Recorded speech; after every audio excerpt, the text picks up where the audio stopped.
Hello， 大家好，我是王牛，欢迎收看第122期的白问啊。白问这档栏目呢，就是基于小白测评大的这个测评节目，然后专门另开出来的一档 QA 类的问答节目。因为测评里边我们有很多问题，并不能完全给大家解答嘛，就有一个专门这样的一个问答小视频。如果你想让你的问题下期上电视的话，欢迎关注我们的白问微信公众号，把你的问题回复到后台就可以了。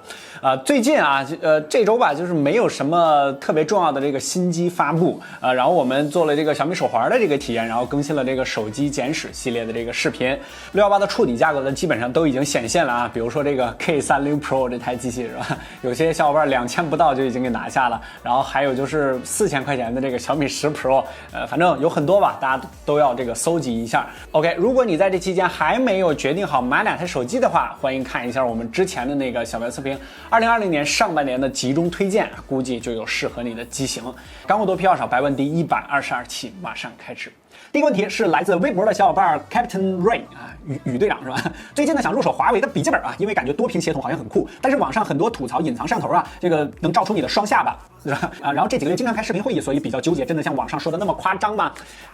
这个隐藏式的摄像头啊，也就是在它的这个按键下边，然后一摁，然后直接打开。这个其实是为了全面屏的一个设计，因为这样摄像头呢就不用放在顶部的边框上了，它顶部的边框呢就可以做得更加的窄，其实是有舍有得的。你得到了一个非常好的一个正面屏幕，但是把这个镜头由下往上照，那肯定能照到你的双下巴呀。这个视觉效果上跟之前的这个正面摄像头还是有比较大的差别的。我们拍了一下，你可以看一看啊。但是呢，我们觉得这个设计其实挺有意思啊。这个当然，如果你要是特别在意自己视频会议的形象的话，反正是不太好看，不如正面的这个来的帅一些。好，下一个是来自微信的小伙伴，我就是山楂球 S20 Plus 和 Find X2 Pro 哪一个拍照和视频更稳一点呢？随手拍的那种。OK， 这个就不废话了，我们就直接给大家来实测一下。还有一个最近刚刚发布的 X50 Pro 带了一个微云台，我们把它3个对比一下，你可以看看。Hello， 大家好，这里是小白测评。我们正在进行的深度项测试，我们测试的机型分别是三星 S20 Plus、Find X2 Pro 和 vivo X50 Pro。现在我们是慢走。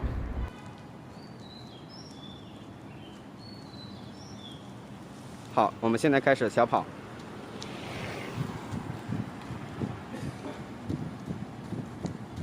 好，我们现在开始快跑。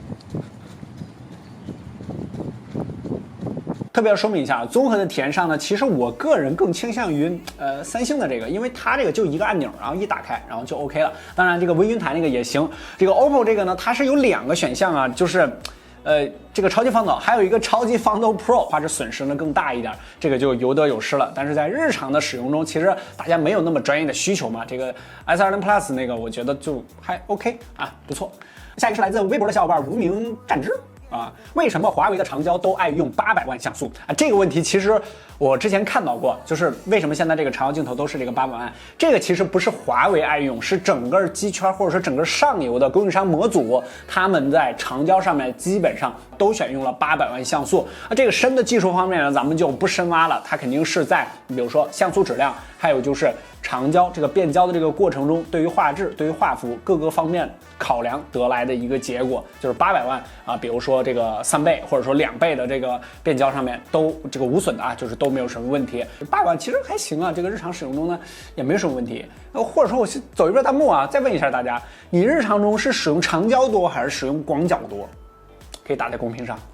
好，下一个是来自 B 站的小伙伴邹洪波，小白你好啊，你推荐的手机视频我看完了，我感觉我很喜欢 Mate 30 Pro， 但是就4000多块钱，这个你建议购入一部95新的手机吗？这个就是老问题啊，就是买今年的新机还是买一个二手的去年的老旗舰啊？这个很多人都在纠结啊。其实就 Mate 30 Pro 这台机器来说，我觉得这机器体验还是非常不错的。你需要唯一纠结的一个点呢，就是它的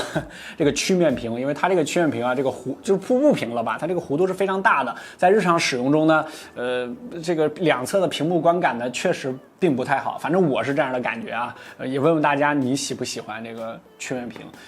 唯一你要纠结一点就是这个4000多块钱的话呢，在现在你能买到的新机的话，比如说华为荣耀系的荣耀这边的机器是比较划算的，因为比如说 P40它4000，但是 P40确实今年阉割的比较多，这个我就不太建议了，它就是一个小杯了嘛。这个其实 Mate 30 Pro 这机器还可以，因为处理器方面都没换都是一样的处理器。OK， 下一个是来自百度微信公号的小伙伴雨水微凉，小白，听说微信终于可以改微信名了，但是我实操了一下，怎么还是改不了啊？是有什么条件限制吗？我们专门给你准备了一个文章，你可以在白问微信公众号扫码一下，后台回复改微信名这4个字，再说一遍，改微信名，我们可以告诉你，比如说限制条件啊，怎么修改啊。确实有些人的微信名比较杀马特，比较非主流，是很多年前自己小时候了啊，现在需要改一下了，而且好像现在每年都可以改一次啊。这个到底怎么改，我可以告诉你一下回复改微信名就可以了。OK， 最后一个问题是来自微博的小伙伴锦树之欧这个名字有点怪啊。这个他说1000元价位推荐什么手机？这个在我们年终推荐视频发完了之后，就有很多小伙伴问我们，因为我们那个是直接就是2000以内，然后2000元往上了，因为确实在今年没发什么千元机，这个我们也没什么好讲的，所以说这就直接开始了。但是确实有很多预算不是那么充足的，比如说学生党的这个小伙伴呢，这个钱没那么多是吧？这个要使用一个1000元机。1000元机的话呢，我们在这里呢跟大家说3台机器，第一个是 Z5X， 这台机器呢是一个去年的老机，它呢是722的这个处理器，但是呢它是超大电池，就是在续航方面做的非常的好，因为这个 vivo 在大电池或者说长续航这块，它的入门机型一直做的都不错。比如说我们那个数据库的这个长期的这个置顶的一些榜单，都是蓝厂的一些超大电池的这个机型。它现在最低价格呢，我看了一下，某东这边呢是1098，你可以多看一看啊，就是标准的1000元机，长续航，这个是一个比较大的特点。下一个就是新机了，荣耀 Play 4T Pro， 这也是今年发布的一款新机。这个 4T Pro 呢，也是大家今年对 Play 系列改变口碑的一点，毕竟这个系列之前没出过什么是吧特别厉害的机，比如说 Play 3某某型号，是880的处理器，然后22.5瓦的这个充电，算是去年的9X的一个完善版本吧。整个的这台机器呢，它的各方面的表现是比较均衡，但是它稍微贵一些啊，就是现在好像是1300、1400的这个样子，你可以去看一看。OK， 第3个机器也是这次我最推荐的一个机器吧，因为它在618期间呢确实优惠了不少，就是 Redmi 的 K30 5G 不是 Pro 这个120赫兹的 LCD 屏幕，然后骁龙的765G， 它是5G 手机这个还是比较重要的然后索尼的6400万的后置4摄虽然说有凑数了但是有30瓦的快充，然后它的这个6+64G 的版本呢，你可以插个内存卡嘛，这个是1399，你看看再有什么优惠券的话，估计1300就可以拿下了。在1000元这个档位里边呢，算是比较值得推荐的机型，或者说我个人最推荐的这个机器了各个方面都表现的已经非常均衡了，而且是一款5G 手机。如果你开5G 卡的话，这个也可以紧跟潮流。OK，